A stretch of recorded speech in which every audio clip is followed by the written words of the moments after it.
Täällä on norssi.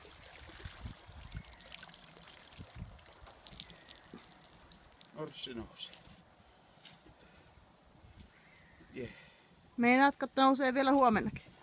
Kyllä. Eli huomenna tapahtuma pystyy. Koska nyt on tähän aikaan kello vasta 11 ja Norssi nousi. ensimmäisellä kaapauksella tuli näin paljon.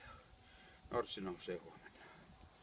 Yes. Eli norssi nousee huomenna torstaina 8.5.